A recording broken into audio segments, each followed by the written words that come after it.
Welcome to the Speaking Podcast. You can find all our episodes on speakingpodcast.com. We're also on BitChute and YouTube, Speaking Podcast. I have 4 other podcasts as I am a speaking coach, podcasting coach, because I've got 4 in the top 0.5%. They're the Awakening, Learn Polish, the Meditation, and the Crypto, and everything can be found on roycon.com. Today, my guest, please welcome Kymberly Dakin. I know everybody stumbles. No, I was like, oh. So welcome to the show. Thank you so much.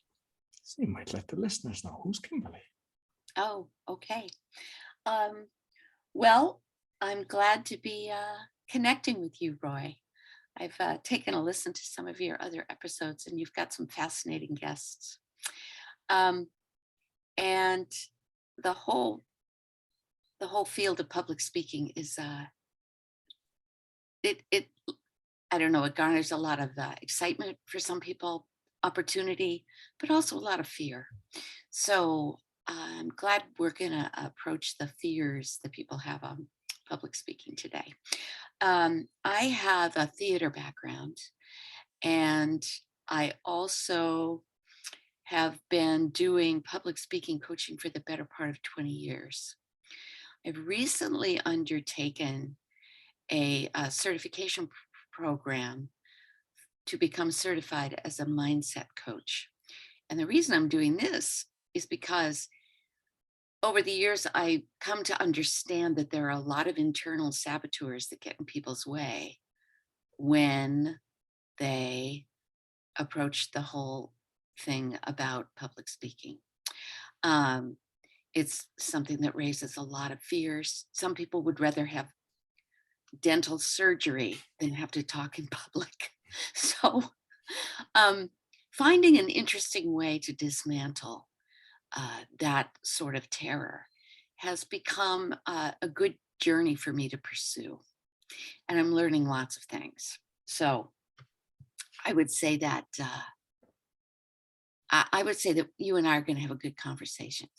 Yeah, no, I'm interested in that because I mean the fact that you've been coaching for so long and then decided that because it is a mindset thing. I mean, I had a serious fear myself, and it was only.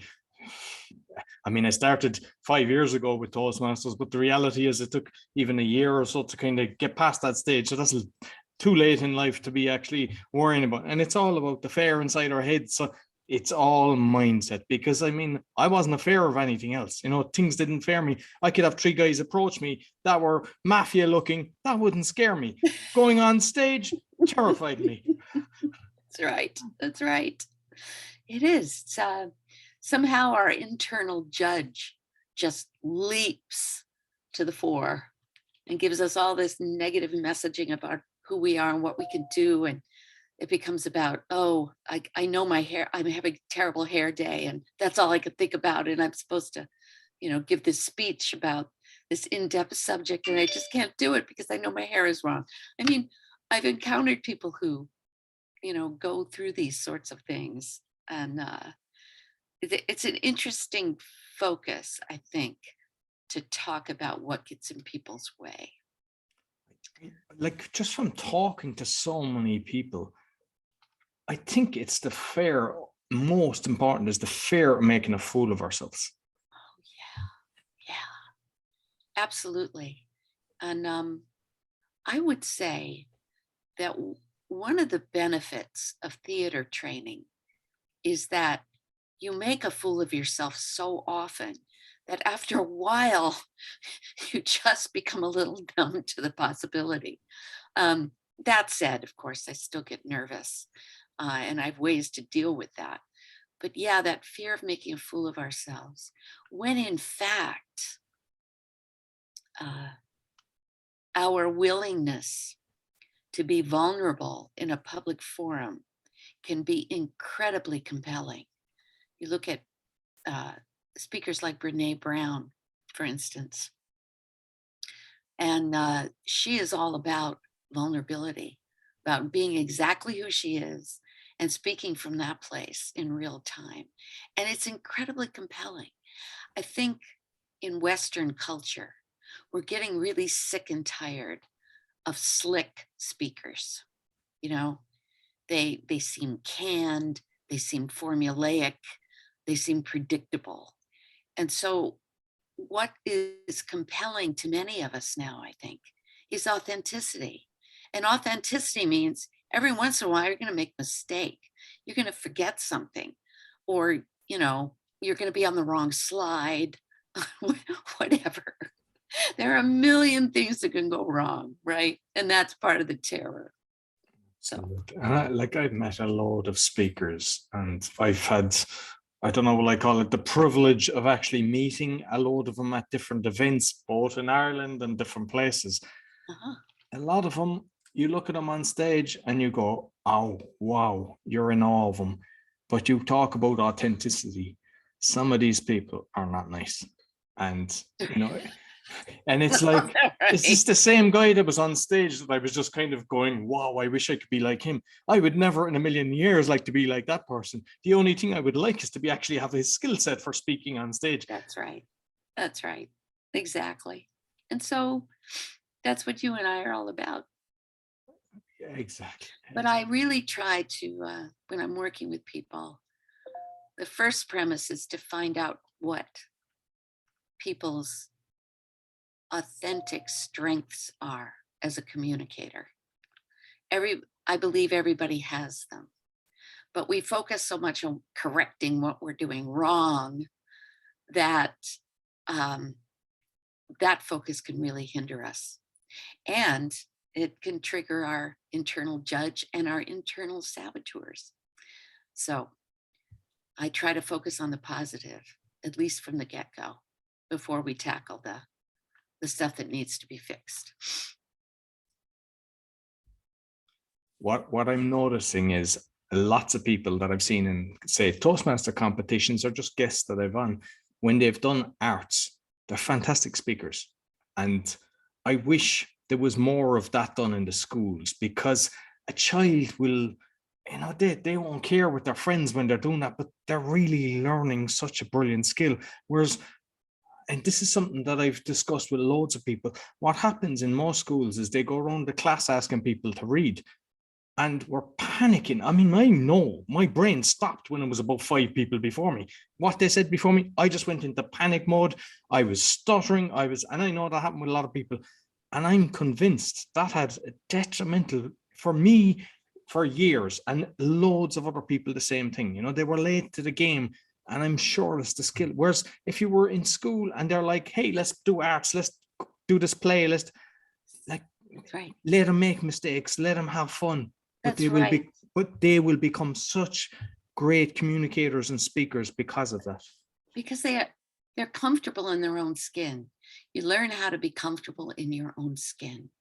And that's huge, no matter what you go into. Being able to communicate, being comfortable in your own skin. It's enormously important. And you're absolutely right.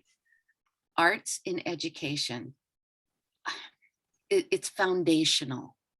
We think it's reading, writing, and arithmetic, but it's foundational to learning and growing and keeping one's curiosity alive.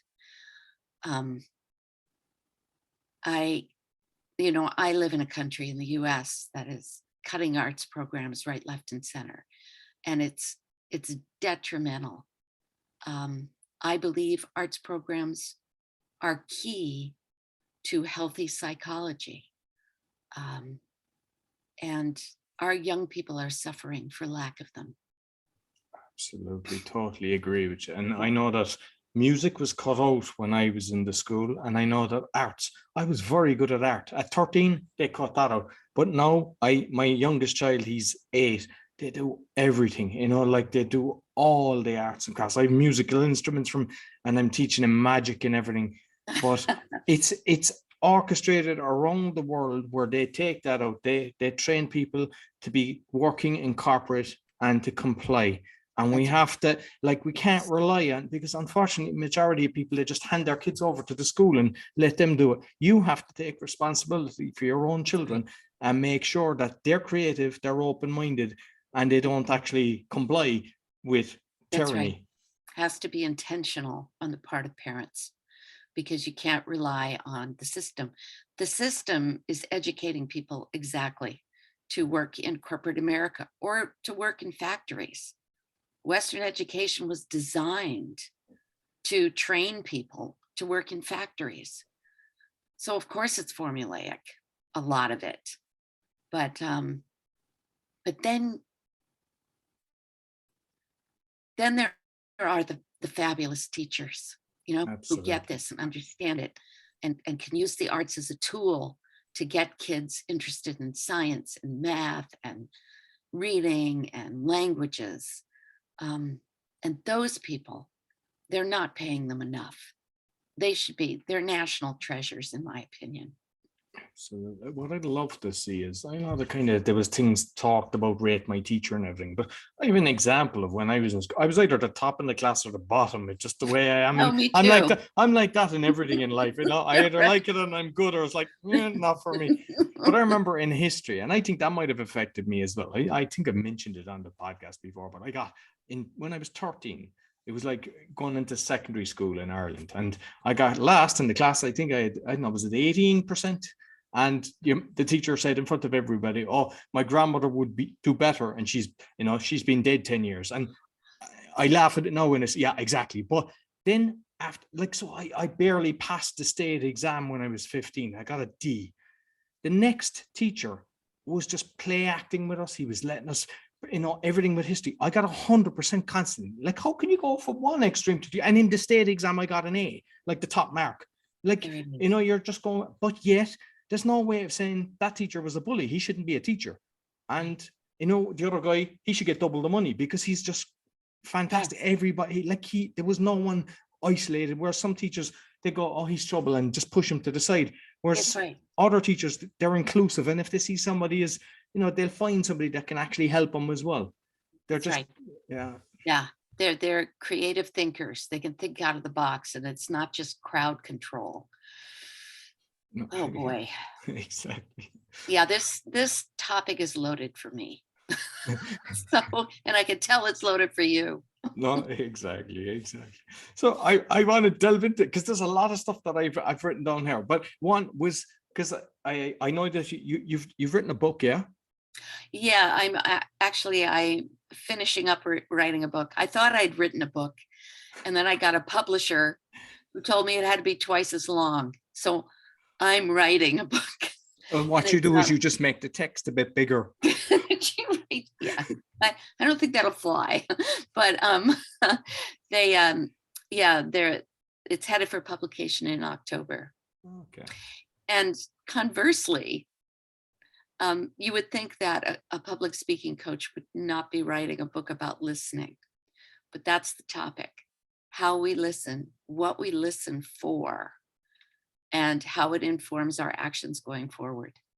So this embraces the Waldorf concept of early childhood education, whole body listening, head, hands, and heart listening. And I've started to notice, I do also team experience design. Companies will hire me for communication skills for specific teams. And I got hired early on in my state's Department of Environmental Protection to instruct their field operators in better communication skills. Now, these individuals are heavy science data geeks. They know everything inside and out for environmental protection. And they were having one-on-one conversations with landowners who wanted to do something or were doing something that was in violation of some environmental statute. And you can imagine the tenor of these conversations. Some of them included big dogs, and some of them included guns. They were having a really hard time. And I started to dig into why. They were intentionally listening for opportunities to share their treasure trove of information. And I think by now we've come to understand that information does not change minds. So my whole agenda became to teach them how to listen for relationship, how to listen to build alliance, which is very different. You're not positioning yourself as an info source.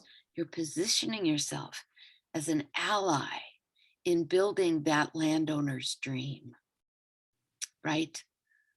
What's underneath his wish to fill in the wetlands, you know? Maybe he wants to build a playground for his grandkids, right? So if that's the dream, how can you help him do that? That does not violate code. So that's what our training became. And I got curious about that. It's like other professions must be tuning their ears towards certain kinds of information and letting other kinds of information go. So I started pulling together more and more trainings on it. And that's what my book is about. It's called Head, Hands. I'm not fond of the title. I'd like to find a better one. Using head, hands, and heart listening in coach practice is what it's called now.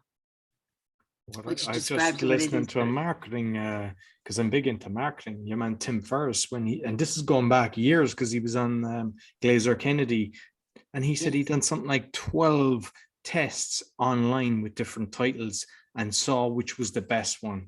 Because right. you know, we can go out and just put it out there. And I know it's a lot of work, but the reality is it's kind of a bit of work at the front end, and later on, based on the the testing, it should hopefully lead to a lot of sales. But like, listening is so important. And even all forms of communication, like what I find is I don't like texting, because you're having a conversation and you mean something, and constantly people are getting accurate. They assume something else. It's just, so I do not like that form of communication, because I prefer to leave a voice message, because they know that if I'm saying something, I'm saying it in jest or whatever.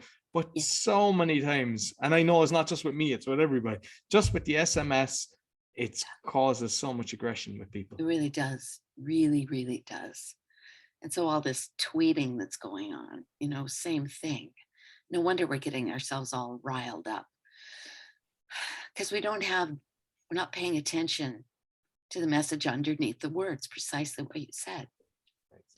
So, and that is because I wrote down audiobooks. So have you done previous audiobooks, or are you doing the audiobook for, well, I mean, the fact that they want you to double up, I presume it's not, you're not doing the audiobook for that, but you've done audiobooks for other people? Yeah, I've done about, I don't know, 2 or 3 dozen audiobooks. Ooh. Yeah. I won an award for one of them. It's a short story collection called Runaway by Alice Munro, Canadian writer. Really excellent. But yeah, so the voice is an interesting thing. Now, when I was in theater, I am 5'3", and I have looked like a kid into my 40s. So some very wise person told me, Kym, it would be a good idea for you to develop your voice as a real fine-tuned instrument in expression. And I became fascinated by that, because I knew that I have a particular love of reading out loud.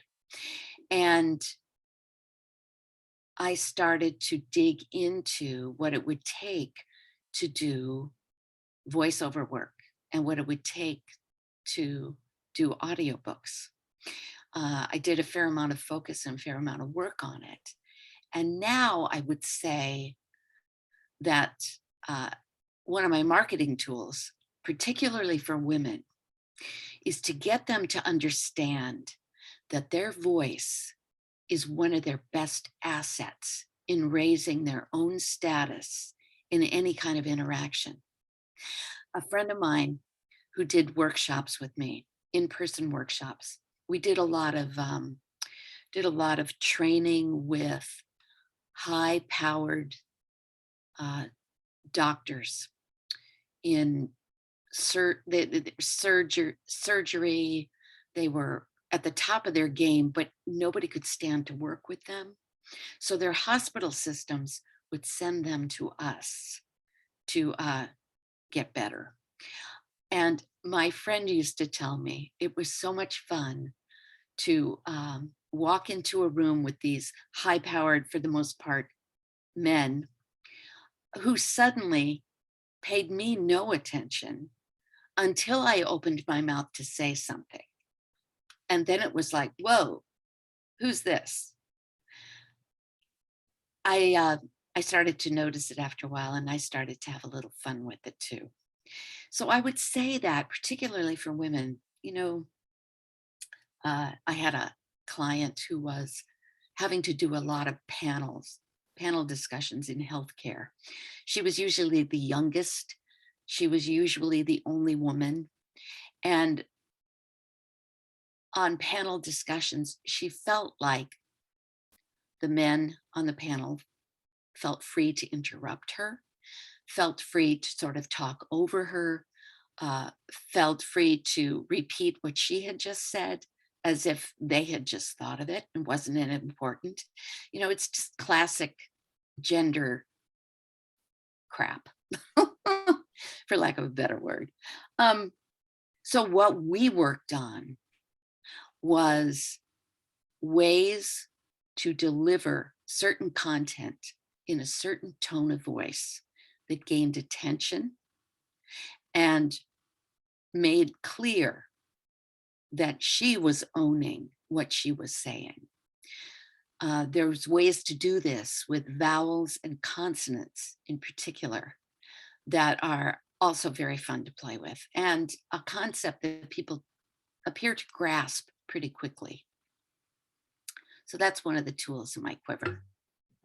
That's very interesting, and I've seen that happening. There's Mm-hmm. nothing worse, and I mean, like, it happens both with men as well. When there's a younger man on the thing, Oh, yes. and people repeat it. Like, I've seen that so much in my life, that you say something and somebody repeats it as if they're right. But I've got to the stage where, if it's not not on a panel, obviously, but in a business sense or whatever, like, if they feel better about it and it's getting done, I didn't really care. But there's a lot of people that do that. Yes, that's right. Exactly. Ugh. Anyway. So I know you've done radio as well, have you? Yes. Yeah, I was assistant creative director for 6 radio stations a number of years ago. It was a lot of fun, and I really learned audio production. That's really solidified my skills. I got into audiobooks and voiceovers back in the days when you could just waltz into a studio and you were only responsible for the content, not responsible for the editing or the direction or the production. All of that changed when everything went online.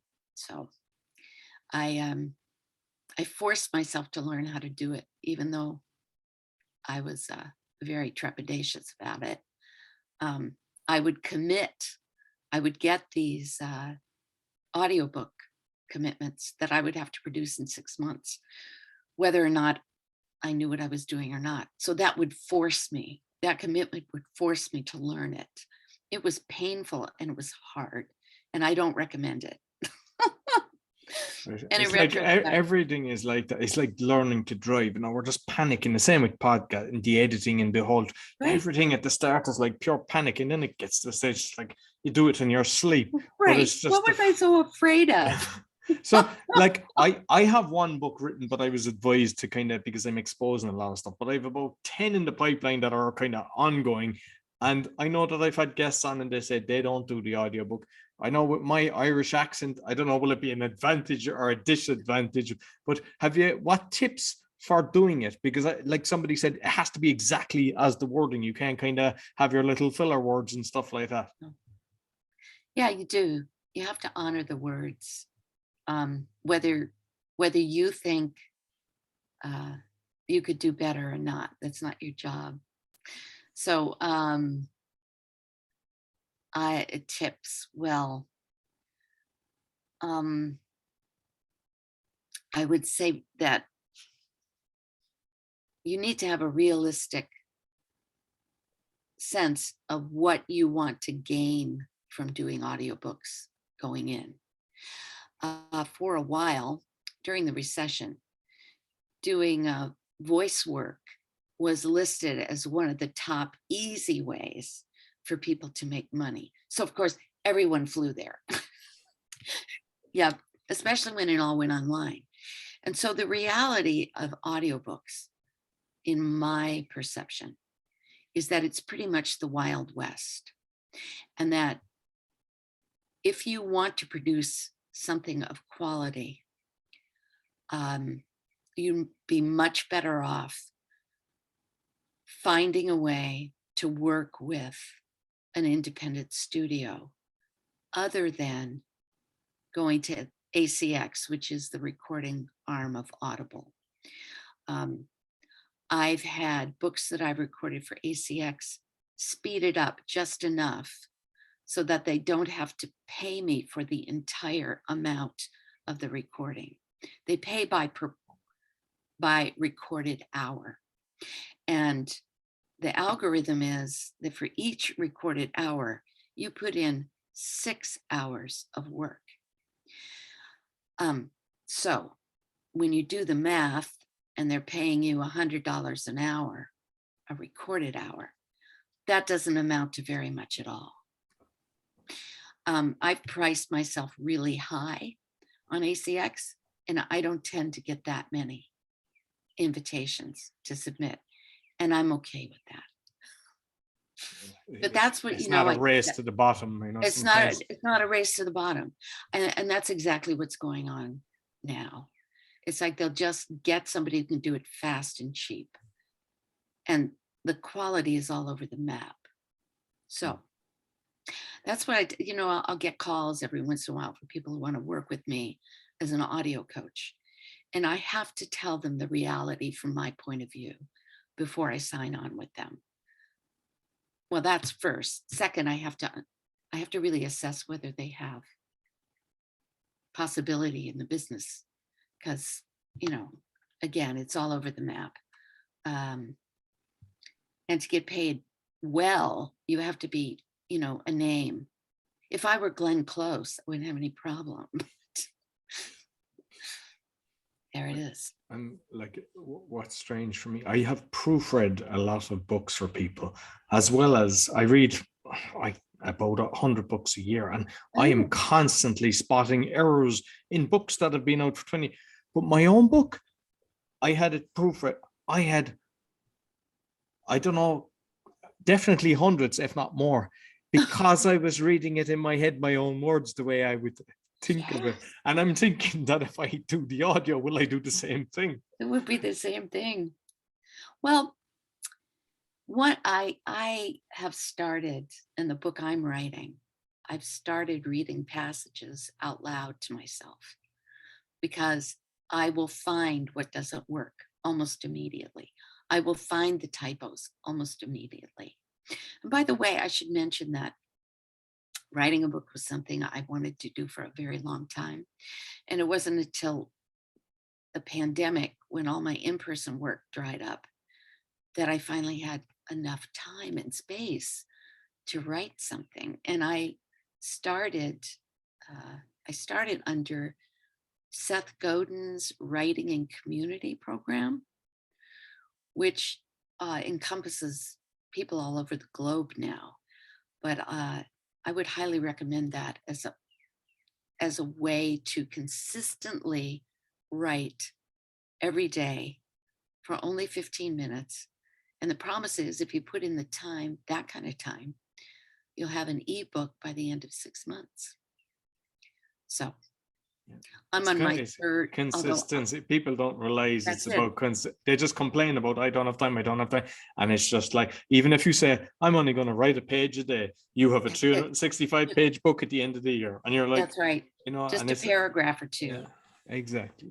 It's gardening season now, so I'm having a bit of trouble being as consistent as I'm supposed to be. So I know that when they were digging gold years ago, you'd have golden nuggets, and most people would try to get them golden nuggets. I think you've actually sold your golden nuggets. You might tell me a bit about that. Oh, it's funny. That's a funny segue. Um, yeah, so one of the other things I did during the pandemic, I decided to take an online class for women in producing an online product. I was curious about this. And the first thing you have to tackle if you want to produce something online is you've got to be very, very clear about the problem that you're trying to solve. And that can be a real challenge.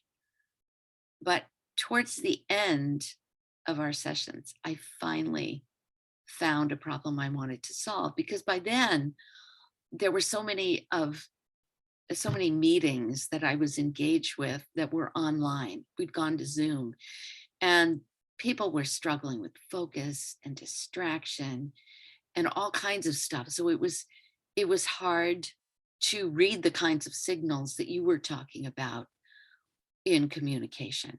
You know, point of tone of voice, facial expression. Some people would just turn off their video completely, so you can't even see who they are and how they really feel about things. So I thought maybe this is the problem I should focus on. Well, the guy who ran the class, Nick Rimza is his name, of Tortoise Labs, he took a shine to my problem and he talked me in to coming back for the second round. And together we developed a bookmarking app called Nugget.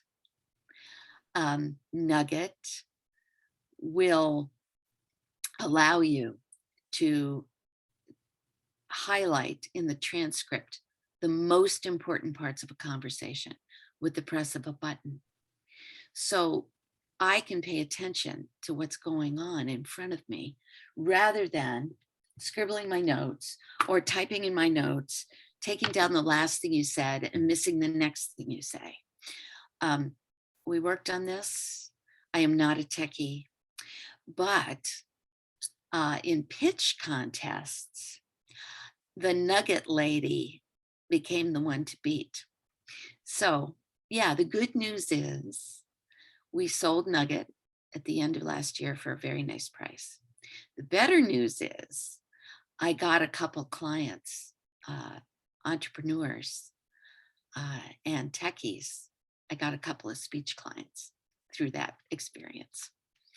So I tell that story sometimes to encourage people to take risks, to dive into the unknown, to get your feet wet and expand your horizons and your understanding.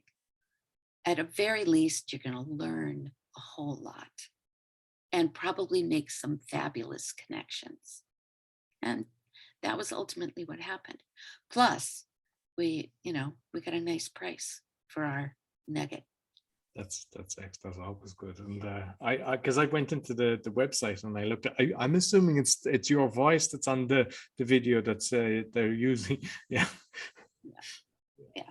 And So, like I seen the demo, and it is important because like staying focused, and really, especially when there's a story and everything. Like, because to be honest with you, there's plenty of times when I'm interviewing people and they'll say something, I'm like, but I know that, okay, no, when I'm editing, I'll make, if they're mentioning something that, I definitely need to check that out, or they might mention a book, I don't have to do it because I know I'm going to be playing it back again when I'm editing it. And then I go, okay, and then I'll check it out. Or if they mention a book, go away, buy the book and everything. right. And it saves so much time because you cannot, people think, yeah, I can do it. And there's other times, like something like that could be incorporated into events as well. They should give it out to people because when you're there, what happens with me, like I make loads of notes and I have kind of action points, but for sure you were definitely missing something. And the other thing is, if you're really trying to pay attention and you're kind of writing it, half the time you can't read your own writing. That's me right there. Or I'm skipping words and I go back and I go, what the heck was this? And I'm glad you mentioned the recording, because when you've got like a couple meetings, 3 or 4 meetings in a day, and then the time spent having to pick through the transcript for the stuff that's really important, especially if you have to collate it and send it out to other people. It's such a pain. But with Nugget, you don't have to do that. You can pick and choose the nuggets. You can send them off to other people, whether they're subscribers or not. I was really proud of the work we did on Nugget. No, exactly, because I never heard of anything like that. And when I saw it, I said, oh, that's smart. That's clever. So congratulations on that. And I'm glad you got a good price because you deserved it. So Thank you so fair, much. fair dues, fair dues. So I suppose let's finally just go back into the coaching, because you were doing coaching for kind of public speaking, and now it's the Yeah. mindset. So are you going to you're obviously going to, because they're connected like at the end of the day. Oh, But then, some yeah. people, some people might need the public speaking, but the mindset for other things, because mindset is for everything basically. If you're focused and you don't, like the distraction doesn't get you, like, and you know exactly what you want in life, it is critical. And I think if anything, I know that going back, public speaking, but mindset is the other thing. And I think you're hitting the two of them. They're the most important things in life. Yeah, they really are. And I was intrigued by this model because it's not about what happened to you when you were a kid. It's not about psychoanalysis. It's not that. It's more what is happening to you right now and what's getting in the way. Shirzad Shamin was an Iranian immigrant to the US, but he was raised in the US and he was an engineer by training. But he had a lot of baggage from his childhood that kept getting in his way. He built two really successful businesses, but nobody could stand to work with him. And finally, his board of directors did an intervention with him and said, you got to get your head on straight because this is not working and our company is going to fail. Those were the words that he finally heard. And so he put together this program. He started getting curious about what was sabotaging his efforts to be a successful leader. And he came up with 9 different saboteurs, which I personally find really intriguing because most of them are operating on some level in most of us. But if we can identify the top 2 or 3, then we can start to figure out how to dismantle their influence. Plus, there is the internal judge, the critic, that is always the first to pounce. But the saboteurs kind of do the internal critic's bidding. The other thing I like about this model is that the saboteurs are all built on strengths and good qualities. For instance, I'll tell you about 2 that I have. Actually, I may tell you about 3 if we have time, but Yeah, we do. my It's primary, interesting. right, my primary saboteurs are restless, which makes me run after the next shiny whistle, squirrel. I'm often running, particularly if I'm in the middle of something that has suddenly gotten boring or sluggy, or I'm facing obstacle after obstacle. I'm just like, why, want to do something else. Right. So that's always my primary. But the second one is my hyperachiever. The message there is you are only what you manage to accomplish. So that keeps me in motion. That keeps me on the hamster wheel. That keeps me taking on too many projects, saying yes to too many things, making myself crazy, and ramping up the stress and tension in my working life and in my relationships. And then there's the avoider. The avoider is interesting. The avoider doesn't like to deal with conflict and will find a way to avoid directly confronting situations that need to be confronted. And I figured out that together, restless and avoider are sabotaging my hyperachiever. So the whole circus can go on at any given moment. But um, it starts to become interesting when you also realize there are 5 sage qualities that we can utilize in trying to dismantle saboteur influence. And those qualities are empathy, having empathy for oneself and those around us, getting curious, exploring what's going on underneath the surface. You know, why do I feel the need to check my phone right now? Oh, the conversation is getting a little uncomfortable. So maybe I can breathe, have empathy for myself, and get curious about what else is going on under the surface. Then there's the innovate power. How can we address this issue in a way that will satisfy everyone who's involved? So you put time and effort and some creativity into innovation. Then there's the navigate quality. Is this really worth working on? Is this really important? What are my priorities? What will ultimately give my life meaning?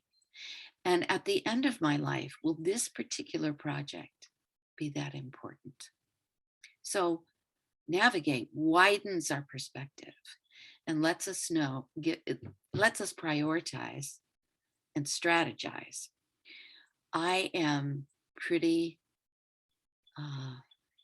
I'm pretty good with empathy and explore and innovate, but boy, navigate is tough for me.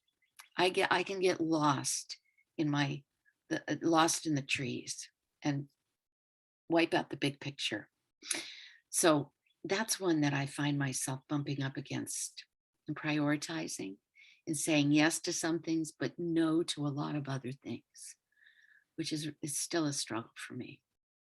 The last one is action, the ability to take action. And I know for myself that once I can get clear about what needs to be said, what needs to be done, once I can get past avoider and restless and their sabotaging to get clear about what needs to happen, I can take action. But clarity for me is the struggle. So if people are curious about this, I would invite them to go to the positiveintelligence.com website. And then you can take a free saboteur assessment, find out what your saboteurs are. And I'm putting together some coaching circles for people who are curious about this and would like to know more. 6 weeks, they're in half-hour to 40-minute sessions. So it's not a lot of time, but you get a greater in-depth understanding of what's running you and what's shooting you in the foot. So I would just put that out, and you can find out more about that on my website, Kym Dakin, that's Kym, D as in David, AKIN as in Nancy.com. Excellent. Oh, brilliant. And I'll make sure I put that on the links. And just on like the productivity and the I mean, that's something I never have a problem, but I find so many people do. I like, if there's an issue, I like just going straight to it. But even if it's the school, right? There's so many people, they're afraid. And I like just to talk, and you will avoid so much extra work by just saying, okay, what's the issue? Let's resolve it. What solutions have we got? Go. But most people don't like that. And just regarding productivity, what I do is I know what's the most important thing. And I put that, like, everybody's got their list. So I have 2 different things that I do. I either have a what's done list instead of a to-do list, because that can, overwhelm people. And I do that sometimes.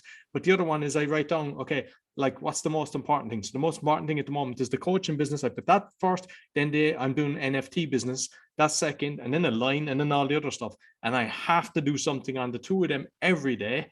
Yes. And then, because you can be busy, and you can be busy again next week doing 50 podcasts and editing 50 podcasts and doing other stuff. And are you actually moving in the direction of what's actually most important? No. So you have to write it down and kind of, focus on what you want to do. But I love it. I love that. I think it's fantastic. And yeah, I encourage people to, what you said. So with the coaching, I think it's very interesting. So I hope a lot of people will check it out with you. Good. I hope so. Thank you very much. Thoroughly enjoyed our conversation. Oh, this was fun. I'm so glad to know about your podcast and to know about you. This has been a great time. Thank you so much. Thank you. So that's all for the Speaking Podcast. You can find all our episodes on speakingpodcast.com. As mentioned, we're on BitChute and YouTube. Sure to give us a thumbs up, 5-star rating, subscribe. Really helps. Until next week, take care.